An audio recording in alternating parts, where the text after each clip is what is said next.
ಸಚಿವ ಮುನಿಯಪ್ಪ ಮಾತನಾಡ್ತಿದ್ದಾರೆ, ಬನ್ನಿ ನೋಡೋಣ. ಒಂದು ಚಿತ್ರದುರ್ಗ ಅನೌನ್ಸ್ ಮಾಡಿದ್ದಾರೆ.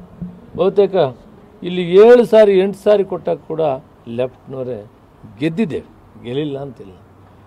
ಆದರೆ ಇಲ್ಲಿ ಕಾಂಗ್ರೆಸ್ ಬಹಳ ಭದ್ರವಾಗಿದೆ. ಅಲ್ಲದಿದ್ದರೆ ಸ್ವತಂತ್ರ ಬಂದ ಮೇಲೆ 1-2 ಸಾರಿ ಬಿಟ್ಟರೆ ಇಲ್ಲಿವರೆಗೂ ಕೂಡ ಕಾಂಗ್ರೆಸ್ ಗೆದ್ದಿದೆ. ಕ್ಯಾಂಡಿಡೇಟ್ ನಾನೇ ಅಂತಲ್ಲ, ಬೇರೆ ಯಾರೇ ಅಭ್ಯರ್ಥಿ ಇದ್ದಾಗ ಕೂಡ ಗೆದ್ದಿರುವಂಥದ್ದು. ಆದರೆ 7 ಸಾರಿ ಯಾರು ಒಟ್ಟಿಗೆ ಗೆದ್ದಿರುವಂಥ ಸಂದರ್ಭ, ಒಬ್ಬರು ನಮ್ಮ ಜಾಫರ್ ಶರೀಫ್ ಸಾಹೇಬರು, ಒಬ್ಬರು ಶಂಕರಾನಂದ್ ಬಿಟ್ಟರೆ ಇಡೀ ರಾಜ್ಯದಲ್ಲಿ, ಅದು ಇಂದಿರಾ ಗಾಂಧಿ ಕಾಲದಲ್ಲಿ, ಇಂದಿರಾ ಗಾಂಧಿ ಕಾಲ ಆದಮೇಲೆ ಕೂಡ ಇವತ್ತು ಜನ ನನ್ನನ್ನು ಕೈ ಹಿಡಿದ ಅಂದರೆ ಒಂದು ವರ್ಗ ಅಲ್ಲ, ಒಂದು ಉಪಜಾತಿ ಅಲ್ಲ, ಎಲ್ಲ ಸಮುದಾಯಗಳು ಸೇರಿ ನನಗೆ ಆಶೀರ್ವಾದ ಮಾಡಿದ್ರಿಂದ 7 ಸಾರಿ ಗೆಲ್ಲಕ್ಕಾಯಿತು. ನಾನು ಇವತ್ತು ಕೂಡ ಆ ನಂಬಿಕೆ ಇಟ್ಕೊಂಡಿದ್ದೀನಿ ಜನರಲ್ಲಿ. ನನಗೆ ಅವಕಾಶ ಮಾಡಿಕೊಟ್ರೆ ನಾನು ಗೆದ್ಕೊಂಡ್ಬರ್ತೀನಿ. ನೋಡಿ, ನಾನು ಇನ್ನೊಂದು ಹೇಳ್ತೀನಿ. ನಾನು ಹೇಳೋದು ನಾನು ಮೆಲ್ವಿನ್ ಲಿವಿಸ್ ಹಂದಿ ಸಾಕಾಣಿಕೆ ಮಾಡಿ ವರ್ಷಕ್ಕೆ 1 ಕೋಟಿ ಗಳಿಸ್ತಿದ್ದಾರೆ. ನೀವು ಕೂಡ ಅವರಿಂದ ಕಲಿಬೇಕಾ? ಅವ್ರ ಜೊತೆ ವಿಡಿಯೋ ಕಾಲ್ ನಲ್ಲಿ ಮಾತಾಡಬೇಕಾ? ಈಗಲೇ ಫ್ರೀಡಮ್ ಆಪ್ ಡೌನ್ಲೋಡ್ ಮಾಡಿ.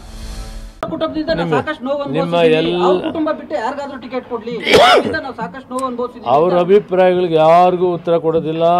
ಸುಧಾಕರ್ ಮಂತ್ರಿ ಇದ್ದಾನೆ, ಅವರವ್ರ ಇಷ್ಟ ಬಂದಿದ್ದು ಅವ್ರ ತೀರ್ಮಾನಗಳು ತಗೊಳ್ಳಿ. ನಾನು ಒಂದೇ ಮಾತಿನಲ್ಲಿರ್ತೀನಿ. ನನಗೆ ಯಾವ ಪ್ರಶ್ನೆಗೂ ನಾನು ಉತ್ತರ ಕೊಡಲ್ಲ. ಒಂದೇ ಪ್ರಶ್ನೆ ನಾನು ಅಪೀಲ್ ಮಾಡ್ತೀನಿ. ಕಾಂಗ್ರೆಸ್ ಪಕ್ಷ ಕರ್ನಾಟಕ ರಾಜ್ಯದಲ್ಲಿ ಮತ್ತೆ ಪಾರ್ಲಿಮೆಂಟನ್ನು ಗೆಲ್ಲಬೇಕು. ಅತ್ಯುತ್ತಮವಾದಂಥ ಕಾರ್ಯಕ್ರಮವನ್ನು ಮ್ಯಾನಿಫೆಸ್ಟೋಲ್ಲಿದ್ದವು ಕೊಟ್ಟಿದ್ದೀವಿ. 5 ಗ್ಯಾರಂಟಿಯನ್ನು ಕೊಟ್ಟು ಜಾರಿ ಮಾಡಿದ್ದೀವಿ. ಮುಖ್ಯಮಂತ್ರಿಗಳು ಉಪಮುಖ್ಯಮಂತ್ರಿಗಳು ಈ ಕೆಲಸವನ್ನು ಯಶಸ್ವಿಯಾಗಿ ಮಾಡಿದ್ದಾರೆ. ನಾವೆಲ್ಲ ಪಾತ್ರವಹಿಸಿ ಕೆಲಸ ಮಾಡಿದ್ದೀವಿ. ಗೆಲ್ಲೋದು ಅನುಕೂಲವಾಗಿದೆ. ನಾವು ಎಲ್ಲ ಸೀಟುಗಳು ಗೆಲ್ಲುವಂಥ ಪ್ರಯತ್ನ ಮಾಡೋಣ. ನಾನು ಎಷ್ಟು ಜನ ಇವತ್ತು ರಾಜೀನಾಮೆ ಕೊಡೋಕ್ಕೆ ಹೋಗಿದ್ದಾರೆ ಅವ್ರ ಬಗ್ಗೆ ನಾನು ಚಕಾರ ಎತ್ತೋದಿಲ್ಲ. ಮುಖ್ಯಮಂತ್ರಿಗಳು ಮತ್ತು ಅಧ್ಯಕ್ಷರು ಇಬ್ಬರು ಕೂಡ ಸೇರಿ ಮಾತಾಡ್ತಾರೆ. ನಾನೇನು ಕೂಡ ಹೇಳಲ್ಲ ನಿಮಗೆ ಇಷ್ಟಕ್ಕಿಂತ ಹೆಚ್ಚಿಗೆ ಹೇಳಲ್ಲ. ನಾನು ಶಿಸ್ತಿನ ಸಿಪಾಯಿ ಆಗಿದ್ದೀನಿ. ಸರ್ ನಿಮ್ಮ ಕುಟುಂಬಕ್ಕೆ ಕೊಟ್ಟರೆ ಅವ್ರು ಅಷ್ಟು ವಿರೋಧ ಮಾಡ್ಲಿಕ್ಕೆ ಕಾರಣ ಏನು ಸರ್? ನಿಮ್ಮ ಕುಟುಂಬಕ್ಕೆ ಕೊಡ್ತಾರೆ ಅಂತ ಒಂದೇ ಕಾರಣಕ್ಕೆ ವಿರೋಧ ಮಾಡ್ತಾರೆ. ನೀವು ಅವ್ರನ್ನೇ ವೈಯಕ್ತಿಕ ಕಾರಣಗಳಿಗೆ. ನಾನೇ ಸಾಕಷ್ಟು ಜನ MLAಗಳು ಮಾಡಿದ್ದೀನಿ, MLCಗಳು ಮಾಡಿದ್ದೀನಿ. ನಾನು ಅವ್ರ ಬಗ್ಗೆ ಯಾರು ವೈಯಕ್ತಿಕವಾಗಿ ಮಾತಾಡೋದಿಲ್ಲ. ಬಹುತೇಕ ನೀವೇ ಅವ್ರ ಹತ್ರ ಹೋದರೆ ಏನೇನು ತೊಂದರೆಗಳಾಗಿದೆ ಅಂತ ತಿಳ್ಕೊಂಡ್ರೆ ಅವಾಗ ನಾನು ಉತ್ತರ ಹೇಳ್ಬೋದು. ನನ್ನ ಪ್ರಕಾರ ನಾನು ಯಾರಿಗೂ ಏನೂ ತೊಂದರೆ ಮಾಡಿಲ್ಲ. ನಿಮಗೆ ವೈಯಕ್ತಿಕ ಒಂದಷ್ಟು ಪದ ಬಳಕೆ ಮಾಡಿದ್ದಾರೆ. ನಜೀರ್ ಅಹಮದ್ ಪುಟುಕೋಸಿ ಅನ್ನುವಂತ ಶಬ್ದ ಬಳಕೆ ಮಾಡಿದ್ದಾರೆ. ಅವರು ಸಚಿವರಾಗಿದ್ದರೆ ನೀವು ಬ್ಯಾಗ್ ಹಿಡ್ಕೊಂಡು ಹೋಗ್ತಿದ್ದೀರಿ ಅನ್ನುವಂತ ಮಾತನ್ನು ಹೇಳಿದ್ದಾರೆ.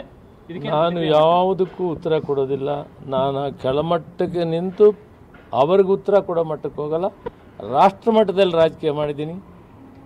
10 ವರ್ಷ ಕೇಂದ್ರದಲ್ಲಿ ಮಂತ್ರಿ ಇದ್ದೀನಿ. 28 ವರ್ಷ ಸತತವಾಗಿ ನಾನು ಪಾರ್ಲಿಮೆಂಟ್ ಮೆಂಬರ್ ಆಗಿದ್ದವನು. ಇಂಥವೆಲ್ಲ ಸಣ್ಣ ಬಣ್ಣದ ಮಾತಾಡ್ತಾರೆ. ಅವ್ರ ಕೋಪದಲ್ಲಿ ಮಾತಾಡಿದ್ರೆ ಅವಕ್ಕೆಲ್ಲ ನಾನು 100ಕ್ಕೆ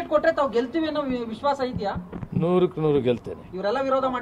ಅವರೆಲ್ಲ ಸಹಕರಿಸಬೇಕು, ಎಲ್ಲ ಒಟ್ಟಿಗೆ ಹೋಗಿ. ಚಿಕ್ಕಪೆದ್ದಣ್ಣ ಅವ್ರ ಮೇಲೆ ಲೋಕಾಯುಕ್ತದಲ್ಲಿ ಈಗ ದೂರಿದಾವೆ, ಪೆಂಡಿಂಗ್ ಇದ್ದಾಗ ಇವ್ರಿಗೆ ಹೆಂಗ್ ಟಿಕೆಟ್ ಕೊಡ್ತಾರೆ ಅಂತ ಎಲ್ಲಿ ಇಲ್ಲ.